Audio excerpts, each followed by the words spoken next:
Hoy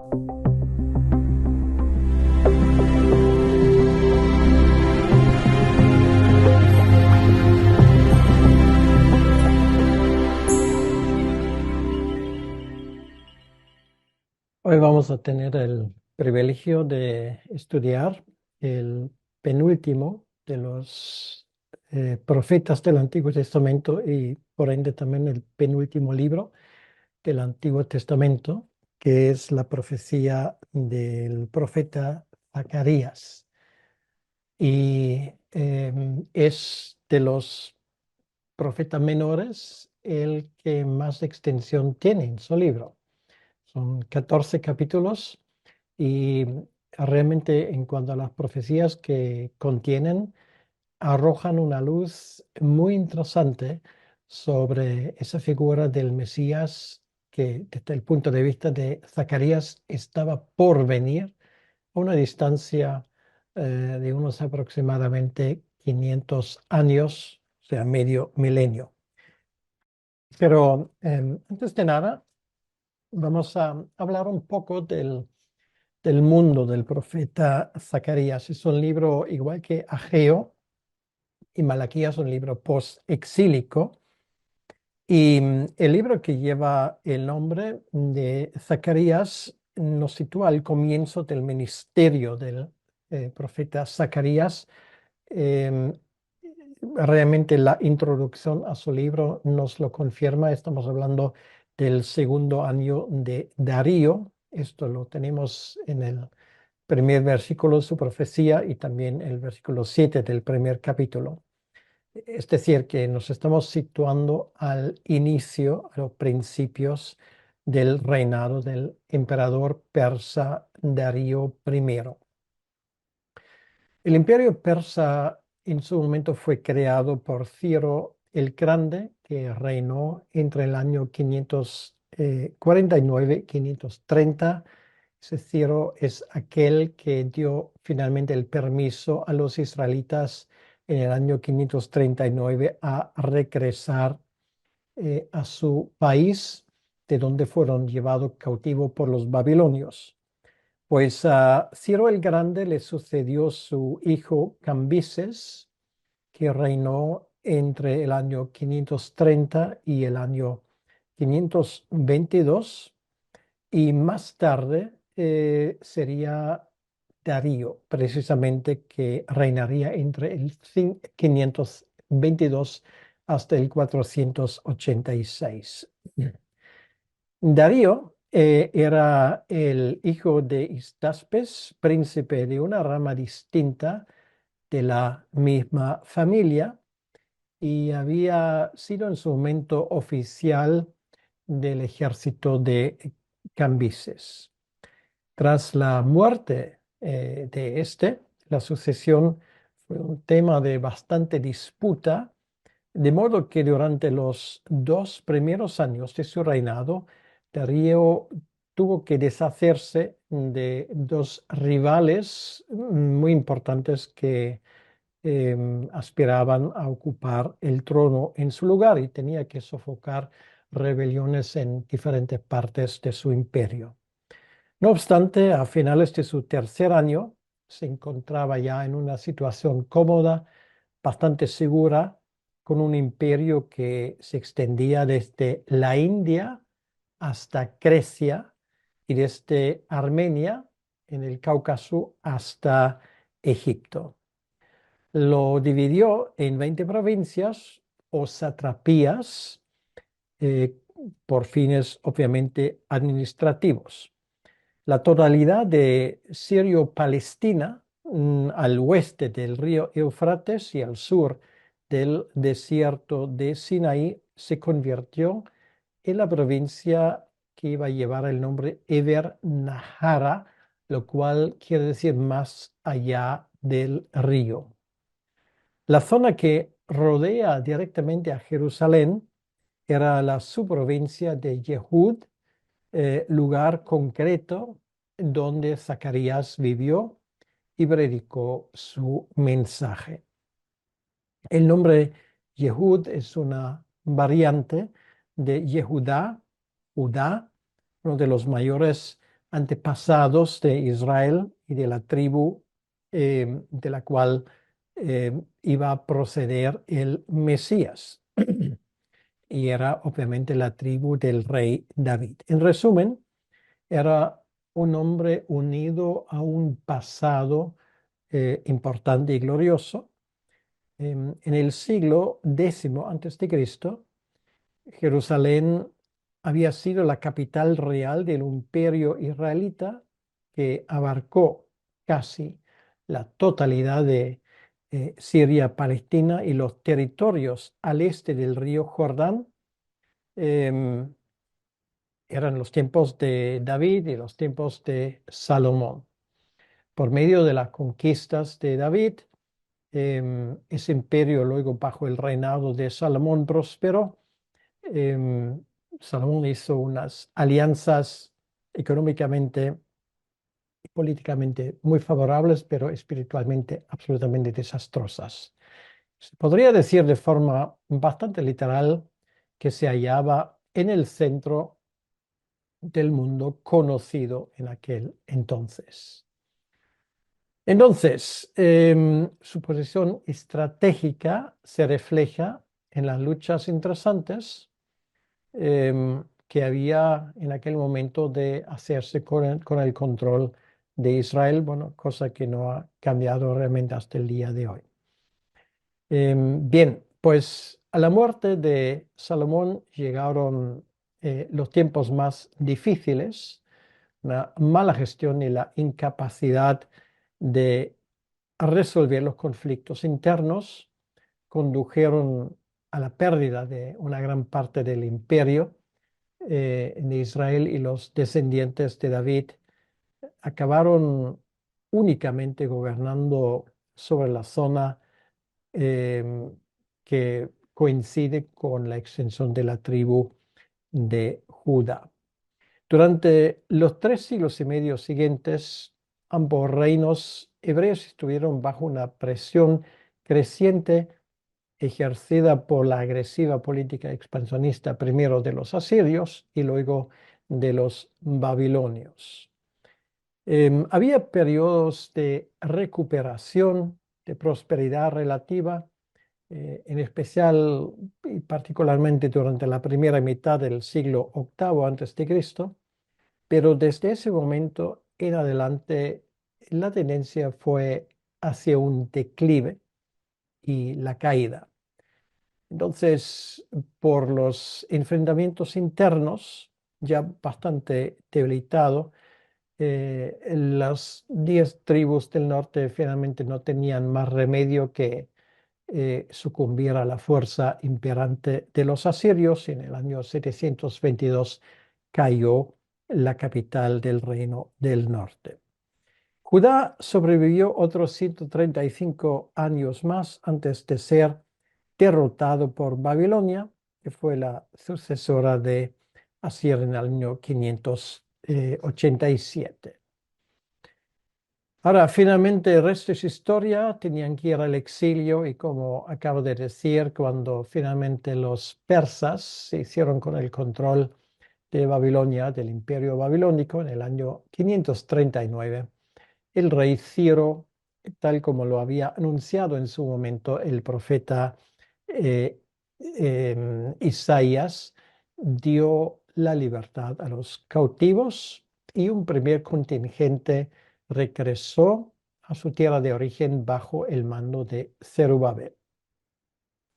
Esa provincia de Yahud que Zacarías conoció no tenía nada que ver con el Judá de años y siglos anteriores.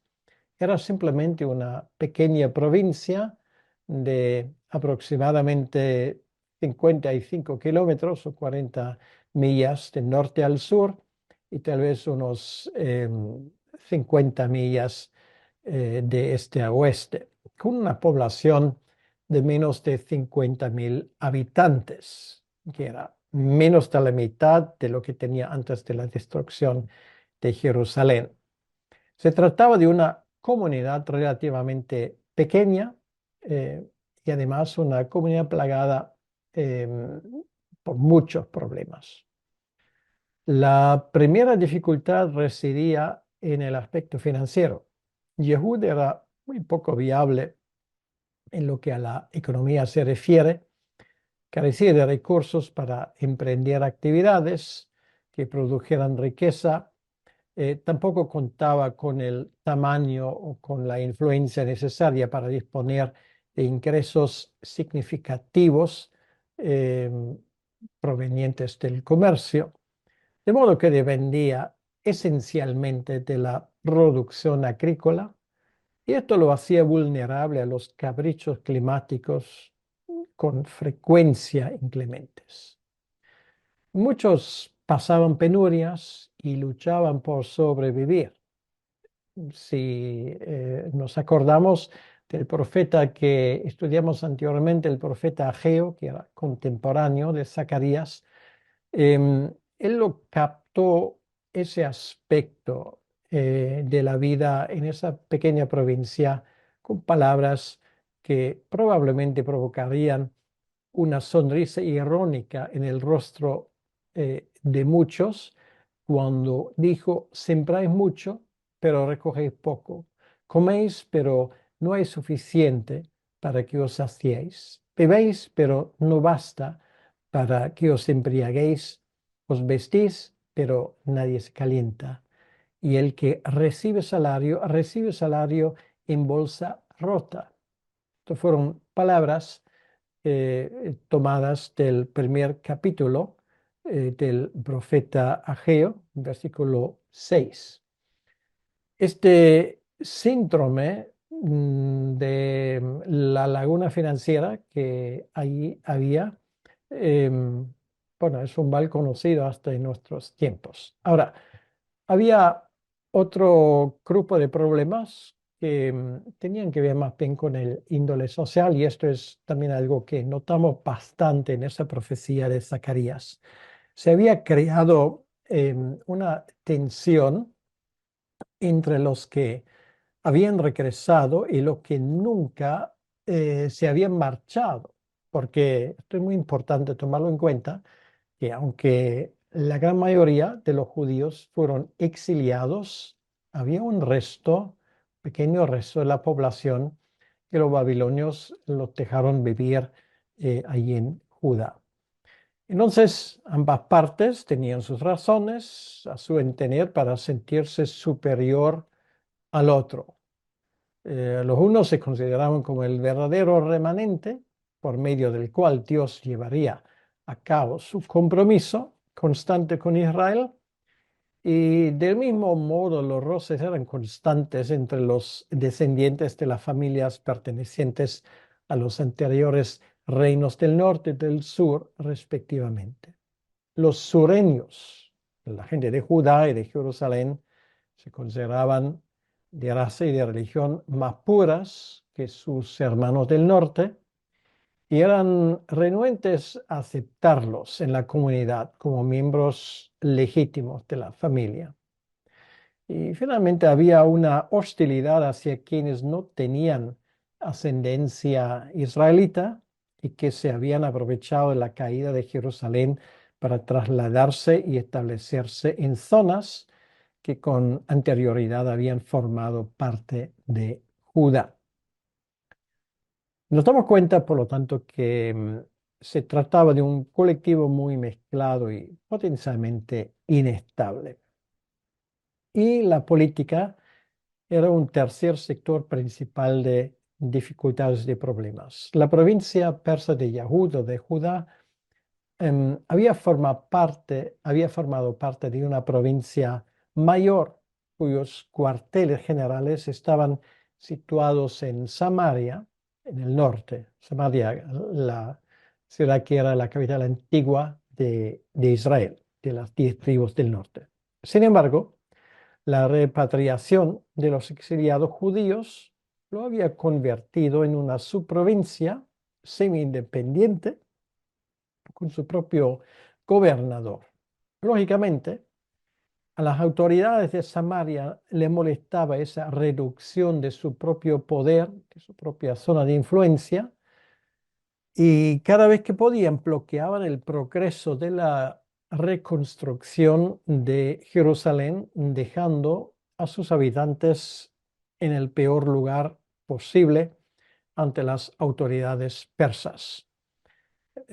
Según otro libro que ya hemos considerado en otro momento, Esdras, esta política de obstrucción se llevó a cabo de manera implacable durante casi 2 décadas, entre los años 538, o sea, la llegada del primer contingente, y el año 520.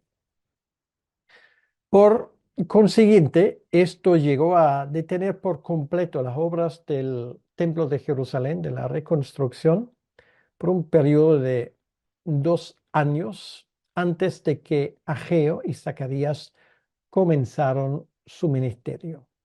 Por consiguiente, todo indica que la vida en Judá o en Yahud era difícil. Su gente vivía a diario con el doloroso contraste entre las glorias del pasado y las humillaciones del presente. No se había cumplido prácticamente ninguna de las ansiadas expectativas de los repatriados. Ahora, en segundo lugar, vamos a hablar un poco, lógicamente, de la zona de Zacarías. Em, Obviamente existe una pregunta primordial, y esa pregunta es, em, ¿quién era ese hombre? Pues Zacarías cuenta con todo un libro de la Biblia que lleva su nombre, y ese libro le asocia con un puñado selecto y bastante famoso. Sin embargo, como ocurre en los profetas bíblicos, el mensajero suele estar oculto detrás de su mensaje. Los datos ciertos que conocemos de Zacarías son en realidad mínimos. Su presentación en el capítulo 1, versículo 1, eh, es bastante directa. Dice al profeta Zacarías, hijo de Berequías, hijo de Ido. Em, pero las cosas no son tan sencillas como parecen. La forma literal de leerlo es Zacarías, hijo de Berequías, hijo de Ido, el profeta. Y esto se podría entender al menos de dos formas. Em, Esto podría ser el significado en el sentido de que hay que tomar que Ido era el profeta y que Zacarías no era más que su nieto. Em, Esto sería una posibilidad, obviamente, pero lo más probable, en mi opinión, es que se pretenda que entendamos que Zacarías mismo es el profeta, lo cual es bastante más lógico. Em, entonces, esto sería un significado igualmente posible, ya que la breve genealogía que tenemos ahí al inicio sigue el mismo modelo básico que la de Jeremías y de Ezequiel, cuya función de profeta nadie pone en duda. Además, Ageo, que era contemporáneo de Zacarías, se le llama profeta de forma sencilla y directa, en el primer capítulo, versículo 1. Por lo tanto, es razonable que asumamos que Zacarías también era profeta por derecho propio y no solamente nieto de uno de ellos. En realidad, es más que probable que el abuelo de Zacarías fuera sacerdote y no profeta. ¿Por qué? Bueno, según parece, Ido era un hombre bastante común entre los israelitas. Sin embargo, en Nehemías capítulo 12, versículo 4, se nombra un cierto Ido como cabeza de una de las familias sacerdotales que habían regresado a Jerusalén con Zorobabel, quien posteriormente se convirtió en el gobernador. Podría muy bien tratarse del abuelo de Zacarías si tenemos en cuenta que su gran interés por el templo insinúa las conexiones sacerdotales del profeta. Pero, ¿qué hay de Berequías, padre del profeta, según Zacarías 1:1? La verdad es que apenas sabemos nada de él y de su ministerio. Realmente este ministerio que le rodea aumenta por el simple hecho de que no figura en Esdras 5:1 y 6:14, donde se identifica a Zacarías simplemente como hijo de Ido. Esto ha conducido a una oleada de especulaciones en cuanto a la verdadera identidad de Zacarías. Em, Algunos comentaristas, incluso muy tempranas, dijeron que era el hijo natural de Berequías, pero que Ido era su padre espiritual, es decir, que fue educado por el sacerdote Ido, como lo hizo Elí con Samuel. Bien, esto es una posibilidad. Otros opinan que quizás el padre Zacarías muriese prematuramente, el abuelo le hubiera criado como hijos suyos. Y otros han argumentado que había dos Zacarías de padres distintos cuyos nombres se han combinado en el título del libro. Em, la explicación mucho más simple y probable es la que em,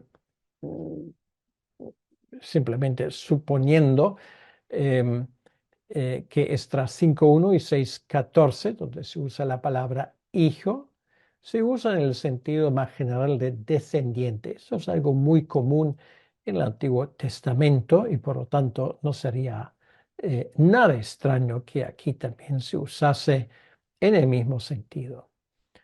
Por lo tanto, Zacarías 1:1 y 1:7 nombra al padre y al abuelo, mientras que Esdras solo menciona al abuelo que era más conocido. Bien, al margen de todo esto, realmente esa cuestión poco aporta para la interpretación del contenido. Entonces, son cosas que nos dan cierta curiosidad, pero en cuanto al entendimiento de lo que es el contenido, realmente no aporta mucho. Ahora, hablamos un poco más en concreto del libro de Zacarías. La Biblia no es un libro común, de eso ya nos hemos dado cuenta y em, obviamente nos damos cuenta que el libro de Zacarías, que es el que nos ocupa en esta lección, es uno de los libros sin lugar a duda más extraordinarios de esos 66 libros muy extraordinarios. Em, entonces, Zacarías hay que leerlo como si se tratara de un volumen dentro de una trilogía, o sea, de 3 libros, y no como una obra suelta. Esto luego nos daremos cuenta de ello.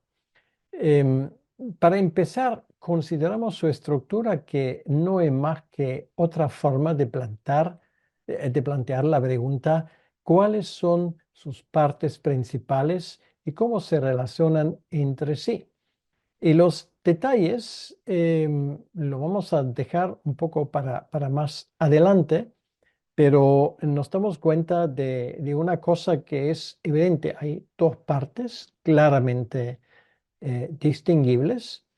La primera parte, que son los capítulos 1 al 6, que en este caso tiene una introducción, capítulo 1 del versículo 1 al 6, y luego hay 8 visiones, algunos dicen 8 visiones nocturnas, y luego hay una segunda parte, que son los capítulos 7 al 14, otra vez con una introducción que va del 7:1 al 8:23, y luego hay 2 oráculos, 2 profecías, una que contiene los capítulos 9 al 11 y otra que contiene los capítulos 12 al 14. Entonces, como veremos, las dos partes principales del libro están estrechamente relacionados. La introducción de la primera parte se comparte con el preámbulo general de todo el libro, un tanto subrayada por el hecho de que la introducción a la segunda parte parece ser un eco deliberado de ella y de manera más fundamental por la forma en la que funciona todo el libro. Los oráculos de la segunda parte se basan en las visiones de la primera. Si analizamos el mensaje del profeta Zacarías, nos damos cuenta de una cosa, que hay una serie de temas alrededor, se gira toda la profecía. Por ejemplo, el primer tema que llama la atención es el tema del arrepentimiento. Em, Como predicador dedicado del arrepentimiento, Zacarías adopta con resolución la postura de los grandes profetas como Isaías, Jeremías o Ezequiel, que le precedieron. Formularon em, esa postura de predicar el arrepentimiento em, con mucha vehemencia, y esto también se nota claramente en el profeta Jeremías. Em, el arrepentimiento, es curioso, solo se menciona de forma explícita en los pocos versículos de apertura, que es del capítulo 1, versículo 1 al 6, aunque en realidad es un tema que, sin usar la palabra o el vocablo, lo vemos a través de todo el libro.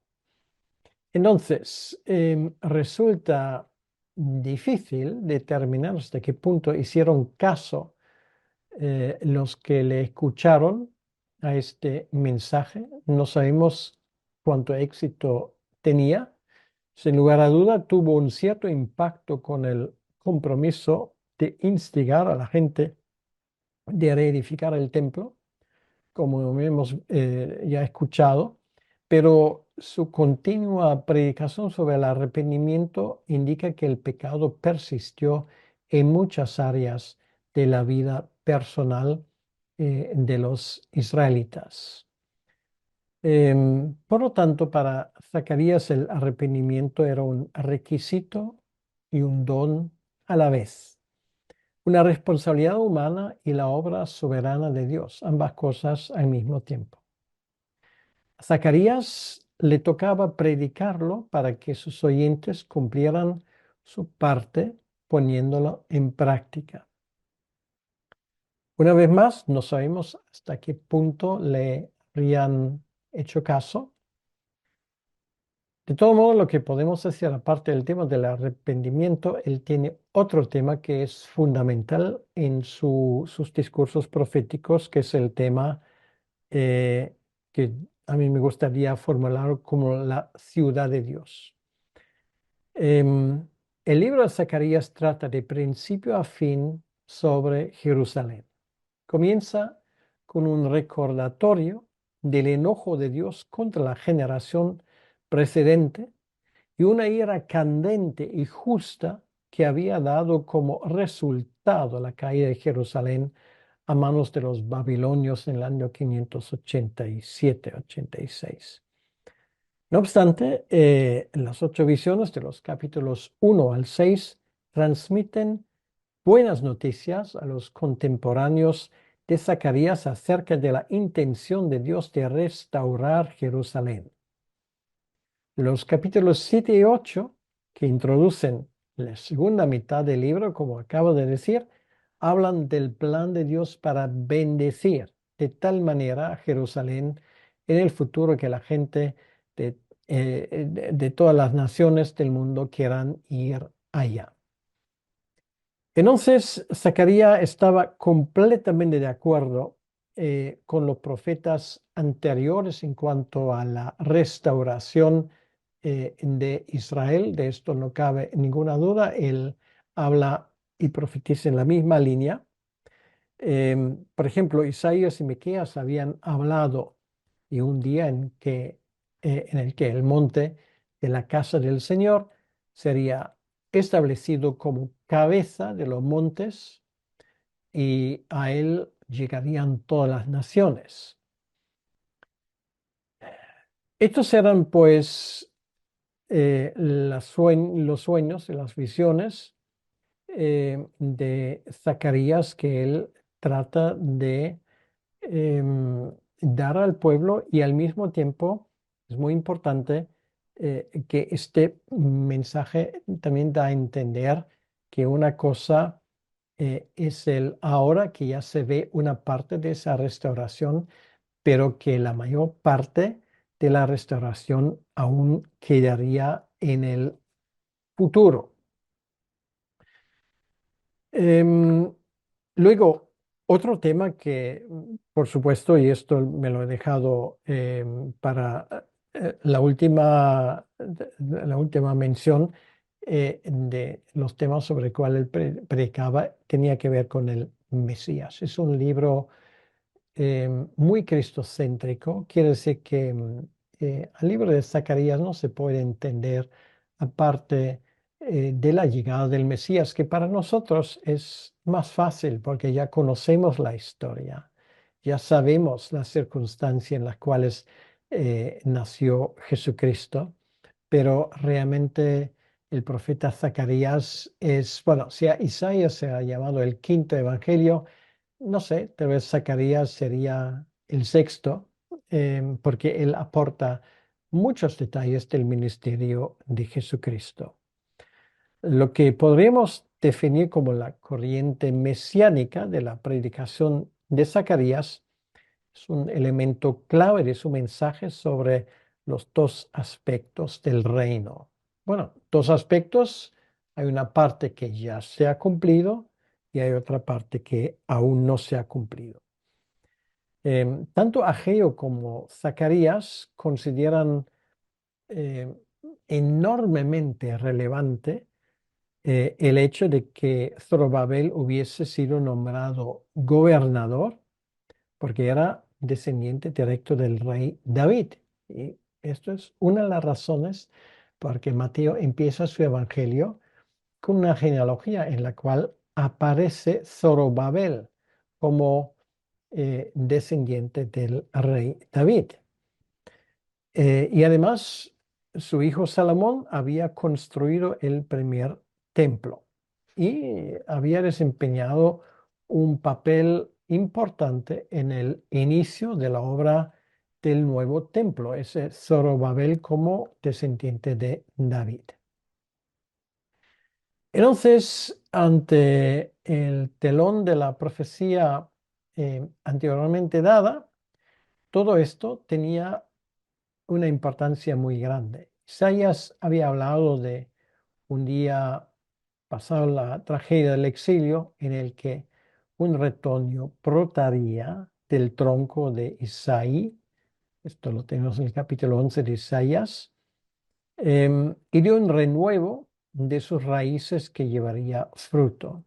Jeremías, por ejemplo, había adoptado la expresión el renuevo como término técnico para designar el futuro Mesías. Por ejemplo, en Isaías capítulo 23, en el versículo 5 y 6 leímos, he aquí vienen días, declara el Señor, en que levantaré a David un renuevo justo y él reinará como rey, actuará sabiamente y practicará el derecho y la justicia en la tierra.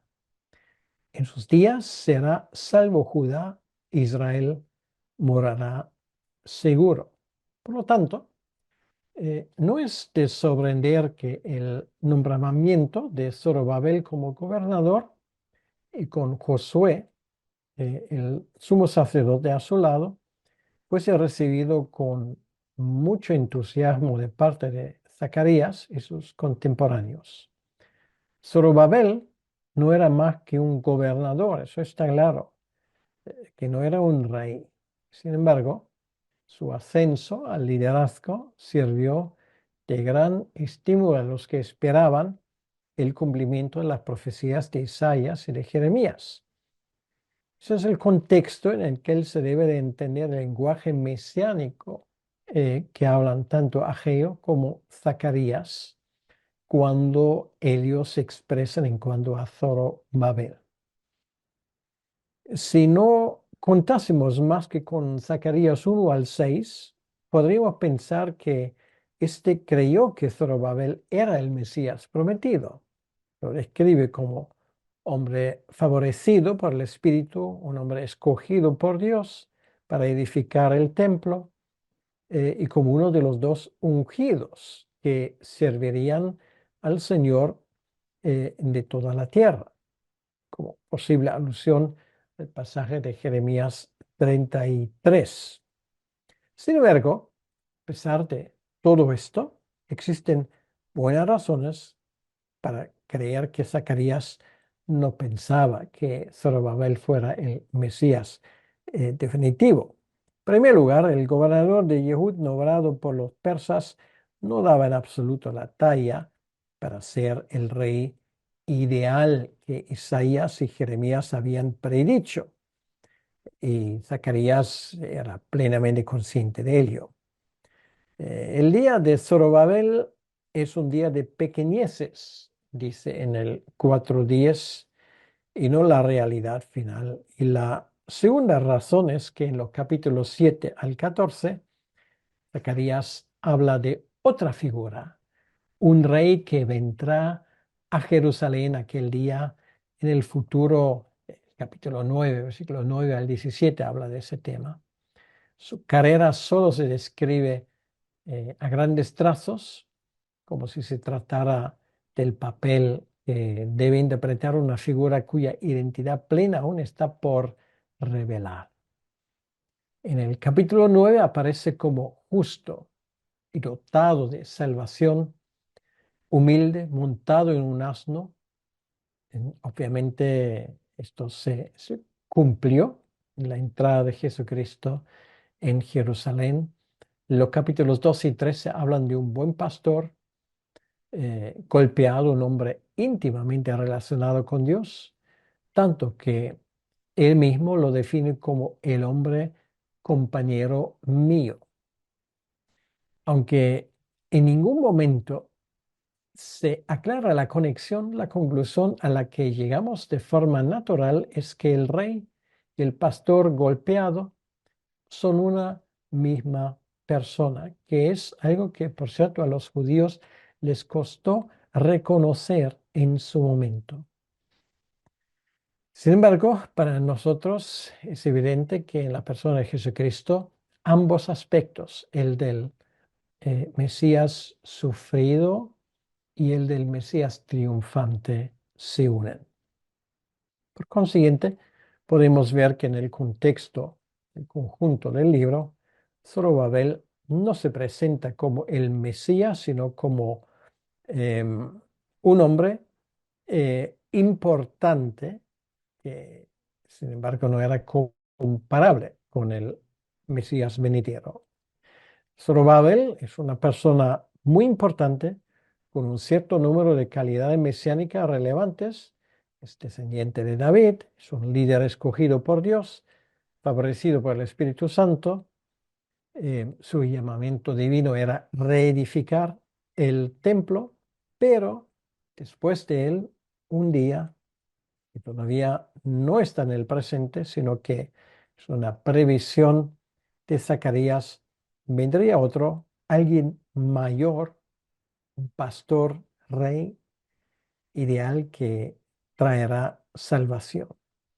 Y cuando Él llegue, y solo entonces se cumplirá la promesa de expiación total por el pecado. Pues en ese sentido, Zerubabel es solo una figura mesiánica, un tipo, pero desde luego no es el antitipo. El antitipo sería el cumplimiento y esto no sería otro que nuestro Señor Jesucristo. Sería muy interesante hacer un esquema de cuántos versículos de esa profecía de Zacarías son mencionados en el Nuevo Testamento. Nos sorprenderíamos entre citas directas y alusiones cuánto material realmente se usa en el Nuevo Testamento. Entonces, en esa última parte, me gustaría por lo menos mencionar de una forma breve cuál es el contenido de cada uno de estos capítulos para que nos sea un poco más fácil de entender el contexto. Una vez más, las visiones que hay en la primera parte del libro se llevan a cabo en el mismo periodo de tiempo que también las visiones de Ageo. Em, y todo esto empieza con un llamamiento para el pueblo de Judá a arrepentir. Pues, como dije antes que era uno de los em, temas principales del profeta Zacarías. Luego tenemos, bueno, esa introducción de Zacarías de la primera parte del capítulo 1 al 6, que es una profecía que se llevó a cabo entre octubre y noviembre del año 520 a.C. Es fácil de averiguarlo porque dice que esa profecía empieza en el mes octavo, en el segundo año del rey Darío, lo cual nos lleva a esa fecha, octubre-noviembre del año 520. Esto era, si queremos ubicarlo temporalmente, entre la segunda y la tercera profecía de Ageo. Podríamos hacer algo como un calendario sinóptico, tanto de Ageo y Zacarías. Entonces, una vez más lo digo, pues esa introducción la colocaríamos entre la segunda y la tercera profecía del profeta Ageo. Y esto es el único sitio, sí, el único sitio, podríamos decir, entre las 7 fechas que tenemos en Ageo y en Zacarías 1:8, donde el día del mes no se menciona. Luego tenemos una segunda parte de profecías que son las de entre el 1:7 y el 6:15. Estos son 8 visiones de noche, o sea, en una noche sin dormir.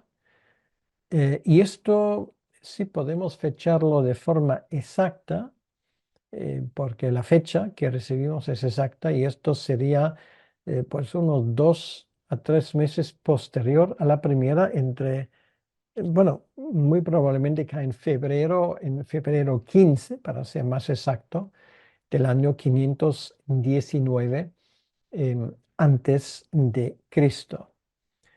Allí el profeta Zacarías recibe 8 visiones en la noche, en una noche donde no consigue reconciliar el sueño.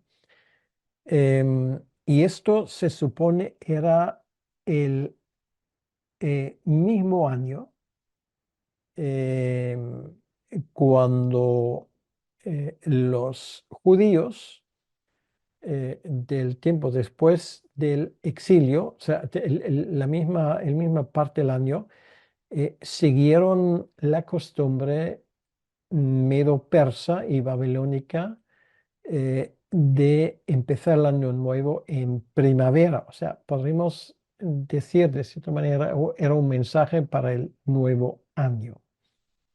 Luego, el bloque de profecías que corresponde al capítulo 7 y el capítulo 8, otra vez lleva una fecha exacta y es posterior, obviamente, a lo anterior. Lo fechamos para el 7 de diciembre del año 518, quiere decir que habían pasado casi 2 años desde la última.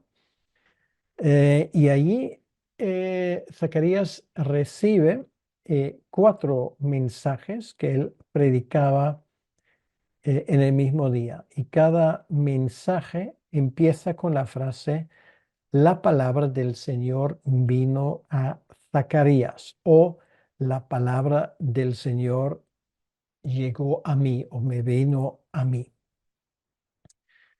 Y luego tenemos una serie de profecías que comprende los capítulos 9 al 14, o sea, la segunda parte de sus profecías. Esas profecías no se pueden fechar exactamente, tienen una fecha después del año 518. em, y obviamente hay diferentes especulaciones cuándo exactamente se predicaron estos mensajes. Ahora, podemos decir lo siguiente, todo el libro de Zacarías destaca por su unidad, eh, por su mensaje central y por el propósito. Entonces, esas palabras, digamos, que se enfocan en esa frase, me vino la palabra del Señor, tienen una calidad profética particular. En ese sentido, el libro de Zacarías es similar en muchos sentidos al libro de Daniel. O sea, el libro entero forma o nos da material que hace una puente entre las profecías de Daniel y el discurso de nuestro Señor del Monte de los Olivos, por ejemplo, Mateo 24, Marcos 13, Lucas 21, y luego el libro de Apocalipsis.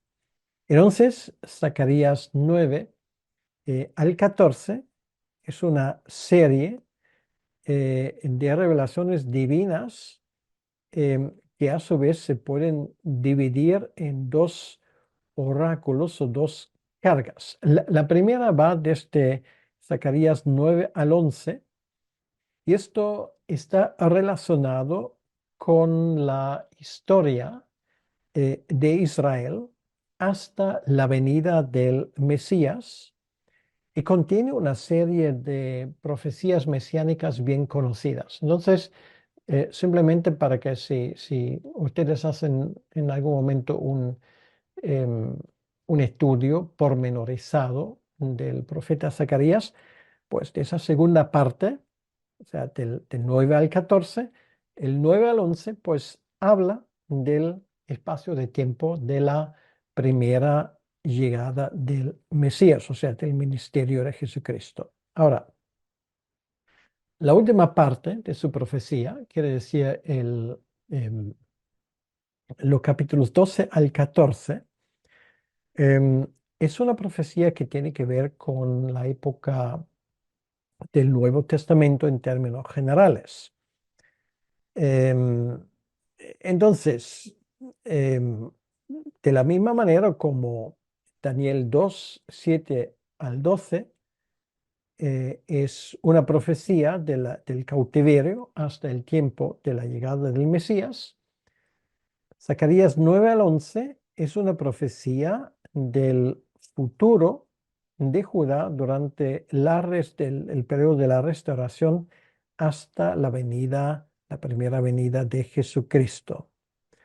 Entonces, en Zacarías capítulo 9, en el inicio del primero de los dos oráculos que componen la segunda parte del libro, hay una profecía muy interesante que incluso menciona la palabra Grecia, lo cual dice que es el imperio de Alejandro Magno.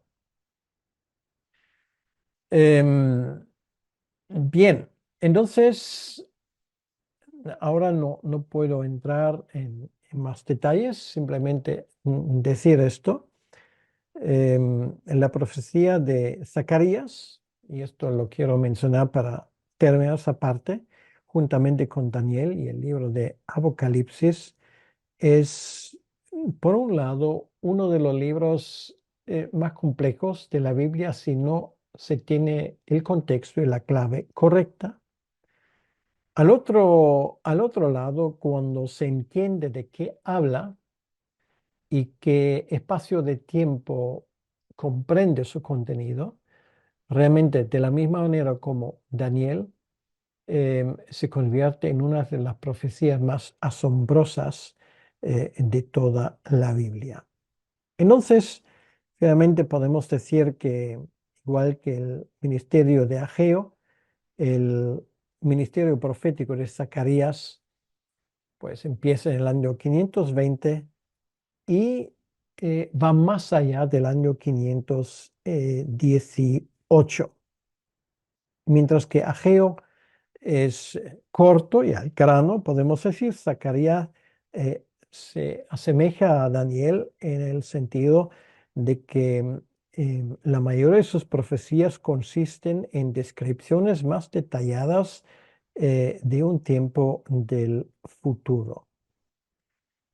Bien, entonces espero que tengan ganas de estudiar este libro con más detalle. Realmente vale la pena hacerlo.